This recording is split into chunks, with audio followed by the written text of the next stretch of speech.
నమస్తే, welcome to మాగ్నా TV. నేను ఆదిత్య. సింహాచలం అప్పన్న స్వామి ఆలయంలో జరిగినటువంటి దారుణమైన ఘటన మనం చూసాం. దాదాపుగా 8 మంది చనిపోయారు. చాలా మంది తీవ్రంగా గాయాలు పాలవడం జరిగింది. మరి ఈ ఘటన గురించి పూర్తి వివరాలు తెలుసుకునే ప్రయత్నం చేద్దాం. ప్రస్తుతానికి మనతో పాటు లైవ్ లో ఉన్నారు విశాఖ జిల్లా వైఎస్ఆర్సీపీ అధికార ప్రతినిధి డాక్టర్ మల్లేశ్వర్ గారు మనతో ఉన్నారు. ఒక్కసారి మేడంతో మాట్లాడతాం. మేడం నమస్తే. మేడం నమస్తే అండి. మేడం, సింహాచలం అప్పన్న స్వామి ఆలయంలో జరిగినటువంటి ఘటనపై మీ కామెంట్ ఏంటి? అసలు ఆ ప్రాంతానికి మీరు కూడా దగ్గరలో ఉన్నారు. అసలు ప్రస్తుతానికి అక్కడ ఉన్నటువంటి పరిస్థితులు ఏంటి మేడం? ముందుగా ప్రేక్షకులకి అందరికీ నా ధన్యవాదములండి. బట్ ఈ విషయంలో చాలా చాలా బాధాకరమైనటువంటి విషయం. నిజంగా పొద్దున్న లేవగానే ఇలా జరిగిందని తెలియగానే అందరం, ఎందుకంటే మేము విశాఖ వాసులుగా అసలు సింహాచలంలో ఇప్పుడు వరకు ఎప్పుడు ఇలాంటి సంఘటన అనేది లేదు. ఎలాంటి పరిస్థితులు ఇవాళ రాష్ట్రంలో ఉన్నాయి అని అంటే, మాట్లాడితే మళ్ళీ మనం రాజకీయంగా మాట్లాడతామని అంటారు తప్ప, ఇది మానవ తప్పిదాల వల్ల జరుగుతున్నటువంటి సంఘటనలు ఇవన్నీ.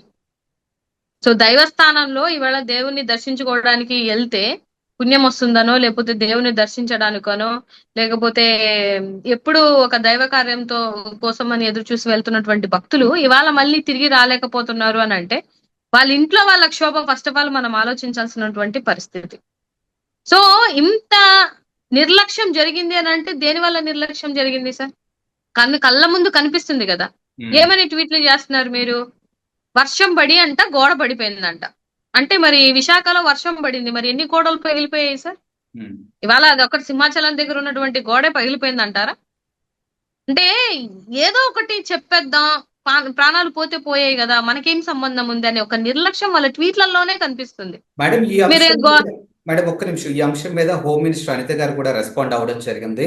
అసలు ఆ గోడ కట్టించింది ఎవరు, దాని కాంట్రాక్ట్ ఎప్పుడు జరిగింది, దాంట్లో ఎంత కాంక్రీట్ వాడారు, సిమెంట్ వాడారు, దీని మీద పూర్తి నివేదిక ఇస్తాము, త్వరలోనే ఆగండి అన్నట్టుగా ఆవిడ కూడా మాట్లాడడం జరిగింది. వెటకారపు మాటలు సార్ అవి. ఆవిడ మాటలో ఎంత వెటకారంగా అనిపిస్తుందనంటే, గోడ కట్టారా, సిమెంట్ వేసారా, అవన్నీ మేము చెక్ చేస్తామనంటే, మరి ఏం చెక్ చేస్తున్నారు మీరు? 8 మంది ప్రాణాలు పోయేదాకా మీరు ఏం చేస్తున్నారో అని అడుగుతున్నాను సార్. ఒక హోమ్ మినిస్టర్ గా నువ్వు అక్కడ ఉండేటువంటి చూడాల్సినటువంటి మినిమం బాధ్యతలు ఏంటి? మరి లైన్ కంపల్సరిగా ఉందా, లేకపోతే 300 టికెట్లకి ఎలాగుంది, లేకపోతే అక్కడ ఉన్నటువంటి భక్తులు ఇబ్బంది పడే పరిస్థితులు ఉన్నాయా లేదా? చందనోత్సవం అంటే ఎన్నో వేలల్లో లక్షలలో జనాలు వస్తున్నారు, వాళ్ళని ఎలా కంట్రోల్లో పెట్టాలి? వాళ్ళకి అవసరానికి సమ్మర్ కాబట్టి ఏం వాటర్ ఫెసిలిటీస్ ఉన్నాయా, లేకపోతే ఇండోస్ డిపార్ట్మెంట్ కి సంబంధించిన వాళ్ళు ఏం చేస్తున్నారు? లేకపోతే ఇవన్నీ చూడాల్సినటువంటి బాధ్యత 5 మందిని కమిటీ చేశారు కదా. ఏం చూస్తున్నారు మీరు? మీరు వెళ్ళి దర్శనాలు చేసుకోవడానికే మీకు అక్కడ ఉంచింది. మళ్ళీ వెటకారంగా మాట్లాడుతున్నారు ఆవిడకి ప్రాణాల విలువ ఎంత ఇదిగా ఉందనేది ఆవిడ మాటల్లోనే అర్థమైపోతుంది. ఎవరండి, ఎవరు తప్పుదాం అని అంటారు? అది 20 రోజుల క్రితం కట్టినటువంటి గోడ ఎందుకు పడిపోయిందంటారు? గాలికి పడిపోయిందా, లేకపోతే వర్షానికి పడిపోయిందా? అంటే గాలికి పడిపోయే అంత గోడలు కడుతున్నారా మీరు? చాలా చాలా బాధాకరమైనటువంటి విషయం సార్ ఇవి. మనుషుల ప్రాణాలు వీళ్ళకి ఎంత చులకనంటే, వాళ్ళు మాట్లాడేటువంటి పద్ధతి, వాళ్ళు మాట్లాడేటువంటి తీరులోనే అర్థమైపోతుంది. ఇవాళ అంత నిర్లక్ష్యం చేసినటువంటి మీ గవర్నమెంట్ మళ్ళీ ఏం చెప్తున్నారు? వర్షాలు పడిపోయినాయి, ఇవే మీరు ట్వీట్లు చేసేది. ఏదో వచ్చేసాము, 15 లక్షలు ఇచ్చాం, 25 లక్షలు ఇచ్చాం, లేకపోతే చనిపోయిన వాళ్ళ కుటుంబాలకి ఉద్యోగాలు ఇచ్చామనంటే, మీరు ఇవాళ చావు బ్రతుకులో ఉన్నటువంటి ప్రాణాలు లెక్క కడుతున్నారా మీరు? 25 లక్షలతోటి మీకు అయిపోతుందా? ఒక ప్రాణాన్ని తీసుకొని రాగలుగుతారా? అంటే వీళ్ళ తప్పిదాలు ఏంటి అని అనేది వాళ్ళకి చాలా చాలా క్లారిటీగా తెలుసు కాబట్టి ఈ విధంగా వాళ్ళు మాట్లాడుతున్నటువంటి సిచ్యువేషన్స్ కనిపిస్తున్నాయి. వాళ్ళ తప్పిదం క్లియర్ గా కనిపిస్తుందండి అక్కడ. ఇవాళ కొత్తగా వచ్చినటువంటి ఈవో ఆయన ఏం చేశాడు? ఆయన వల్లే కదా ఇటువంటి సిచ్యువేషన్ క్రియేట్ చేయబడింది. ఇవాళ కొత్తగా వచ్చారు, ఎవరికి ఇచ్చారు? ఈ నాణ్యత లేనటువంటి గోడలు కట్టాల్సినటువంటి అవసరం ఏంటి? అంతమంది అక్కడ భక్తులు ఉన్నప్పుడు ఆ భక్తుల పరిస్థితులు చూసుకోవాల్సినటువంటి బాధ్యత ఎవరిది అంటున్నాను సార్ నేను. మేడం, ఇప్పుడు ఏదైతే జరిగిన నష్టం ఉందో ప్రజలకి మనం ఏం చేయాలి, ఇప్పుడు అందరం కలిసి ముందుకెళ్ళాలి అనుకున్నటువంటి తరుణంలో ఇలాంటి ఒక దురదృష్టకరమైనటువంటి సంఘటన కూడా వైఎస్ఆర్సీపీ వాళ్ళు రాజకీయం చేస్తున్నారు అన్నట్టుగా కూటమికి సంబంధించినటువంటి నేతలు మాట్లాడుతూ ఉన్నారు. మరి దీనిపై మీ కామెంట్ ఏంటి అసలు? సార్, ఎప్పుడు రాజకీయం చేయాల్సినటువంటి అవసరం, ఇప్పుడు ఇలాంటి పరిస్థితుల్లో రాజకీయం చేయాల్సినటువంటి పరిస్థితి లేదు. కానీ గవర్నమెంట్ జరిగినటువంటి మీ తప్పిదం అని చెప్పే బాధ్యత మనకు ఉంది కదా సార్. ఇది బాధ్యత. దీన్ని రాజకీయం అంటే ఎలా అవుతుంది? ఇవాళ అందరూ వైఎస్ఆర్‌సీపీకి విశాఖపట్నంలో ఉన్నటువంటి ప్రెసిడెంట్‌ల దగ్గర నుంచి, ఎక్స్ ఎమ్మెల్యేల నుంచి, ఇన్ఛార్జీల నుంచి వాళ్ళకంటే ముందు హఠావుటిగా ఎళ్ళింది మన వైఎస్ఆర్‌సీపీ వాళ్ళే. ఉమ్, సో, దాని అర్థం ఏంటి సార్? రాజకీయం చేయడానికి ఎళ్ళామా? హెల్ప్ చేయడానికి ఎళ్ళామా? హాస్పిటల్ దగ్గరికెళ్లారు. హాస్పిటల్ దగ్గరికెళ్లి అందరూ ఇవాళ విశాఖ జిల్లా అధ్యక్షుడు కేకే రాజు గారు గాని, అనకాపల్లి జిల్లా అధ్యక్షుడు అమర్ గారు గాని, నెక్స్ట్ చినసీను గారు గాని, తర్వాత వరద కళ్యాణి గారు గాని, మేము గాని అందరం అక్కడ ఉన్నామంటే అర్థం ఏంటి సార్? ఉమ్. రాజకీయం చేయడం కోసం వెళ్ళామా? అంటే మీకు అక్కడికి వెళ్లి పరిస్థితులు తెలుసుకోవడమే రాజకీయం అంటే, మీరు దగ్గరుండి కూడా ఏమి చేయలేకుండా ఒక 8 మంది ప్రాణాలు తీయడానికి కారణమైనటువంటి మరి మీరు చేస్తుంది రాజకీయం కదా? ఆ మాట చెప్పమనండి సార్. ఇవాళ జగన్మోహన్ రెడ్డి గారు వస్తున్నారు అక్కడికి. ఉమ్. ఆయన బాధ్యత సార్. ఒక 7-8 మంది జనాలు చనిపోయారు. మానవ తప్పిదాల వల్ల చనిపోయారు అని అంటే జగన్మోహన్ రెడ్డి గారు ఆయన రావాల్సినటువంటి ఆయన బాధ్యత. ఎందుకంటే 40% ఓటు షేరింగ్ ఉన్నటువంటి ఆయనకి ఒక 5 కోట్ల మంది జనాభాలోకి ఎవరికి నష్టం జరిగినా కూడా వెళ్లాల్సినటువంటి బాధ్యత ఆయనకు ఉందండి. దాన్ని రాజకీయం అంటే ఎలాగవుతుంది? రాష్ట్రంలో మీరుండి ఎంతమంది మంత్రులుండి, ఇంతమంది ఎమ్మెల్యేలుండి ఒక 5 మంది కమిటీతో వేసి కూడా మీరు మీ చాతకాంతనానికి మళ్ళీ రుజువు చేసుకొని మళ్ళీ మీరు రాజకీయాలు మాట్లాడుతుంది మీరు, రాజకీయాలు చేస్తుంది మీరు, ఒక ప్రాణాలు పోయినా కూడా ఎటకారంగా మాట్లాడుతుంది మీరు. ఇప్పుడు అక్కడ మేం గాయాలు కాదండి. పాలైనటువంటి భక్తులకి ట్రీట్మెంట్ ఏ విధంగా జరుగుతుంది అసలు వైజాగ్లో? ఎందుకంటే మీరు అక్కడ స్థానికంగా ఉన్నారు కాబట్టి మీకు తెలుస్తుంది. అసలు వాళ్ళని కలిసారా? ఎలా నడుస్తుంది అసలు వాళ్ళకి ట్రీట్మెంట్? సార్ వాళ్ళు ఆల్రెడీ దెబ్బలు తగిలిన వాళ్ళందరినీ కేజీహెచ్ లో ఉంచడం జరిగింది. కేజీహెచ్ లో అందరూ వెళ్లి పరిశీలించడం జరిగింది. వాళ్ళతో కొంతమంది దెబ్బలు తగిలిన వాళ్ళతో మాట్లాడడం కూడా జరిగింది. ఉమ్, పేక ముక్కలాగా కదిలిందంట గోడ.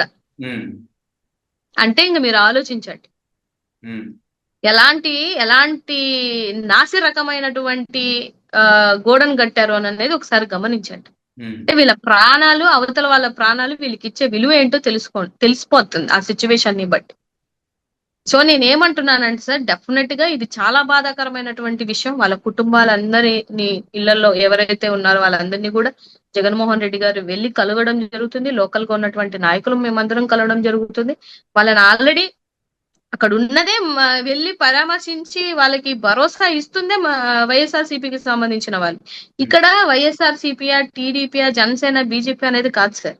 ఒక ఇన్సిడెంట్ మానవతా దృక్పథంతో ఇప్పుడు మీరైనా రియాక్ట్ అవుతారు, నేనైనా రియాక్ట్ అవుతాను. ఇది రియాక్ట్ అవ్వడం కూడా రాజకీయం అంటే ఇంకా మనం చేసేది ఏం లేదు సార్. మీరు చేసేది ఏమీ లేక మీరు చేసిన తప్పిదాలకి మళ్ళీ మీరు కళ్ళబొల్లి మాటలు ఏం చెప్తున్నారంటే వైఎస్ఆర్సీపీ వాళ్ళు రాజకీయం చేస్తున్నారు. అక్కడికి వెళ్ళి చూడడమే రాజకీయం అవుతుందా సార్? మానవతా దృక్పథంతో వెళ్ళమా? ఇప్పుడు మేము లోకల్ వాళ్ళము, అక్కడ ఒక సంఘటన జరిగిందంటే వెళ్ళే ఇది మాకు ఉంటది కదా డెఫినెట్ గా.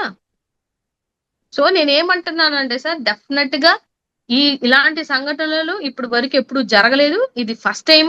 గతంలో టీటీడీలో జరిగినప్పుడు కూడా మీరు ఎటువంటి కేర్ తీసుకోవాల్సినటువంటి రెస్పాన్సిబిలిటీ ఇక్కడన్నా కనిపించాలి కదా అని అడుగుతున్నాను సార్. ఇది మేము రాజకీయం చేయడం లేదు. అక్కడ తప్పిదాలు జరిగి ఆ రోజున అంతమంది చనిపోయినప్పుడు మళ్ళీ అంతే ఎత్తున జనాభాలు వస్తున్నటువంటి సింహాద్రి అప్పన్న దగ్గర మీరు అటువంటి చర్యలు ఎందుకు తీసుకోలేకపోయారు అని అనేది మా ప్రశ్న సార్. అండ్ ఆంధ్రప్రదేశ్ లో చూసుకుంటే తిరుపతి తర్వాత అంత పెద్ద అంటే లైక్ భక్తులు ఎక్కువగా తాకిడిగా ఉండేటువంటి ఆలయంలో అప్పన్న స్వామి ఆలయం అని ఒకటి చెప్పొచ్చు మేడం.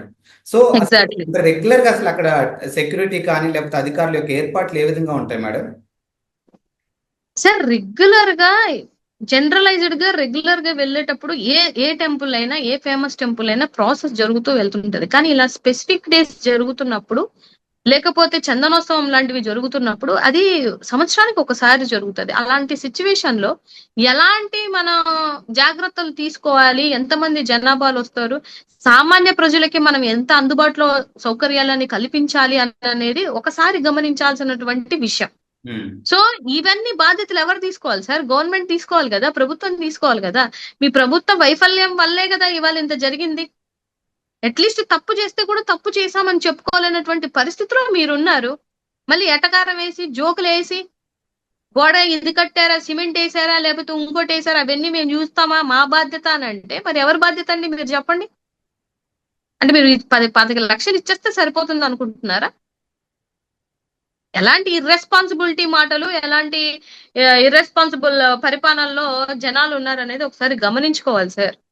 డెఫినెట్ గా మీరు అబ్జర్వ్ చేస్తే ఈ ప్రభుత్వం వచ్చిన తర్వాత దైవస్థానాల్లో ఇప్పటి వరకు ఎప్పుడు జరగని విధంగా ఇలాంటి మరణాలు జరుగుతున్నాయనంటే ఎవరిది సార్ తప్పిదం?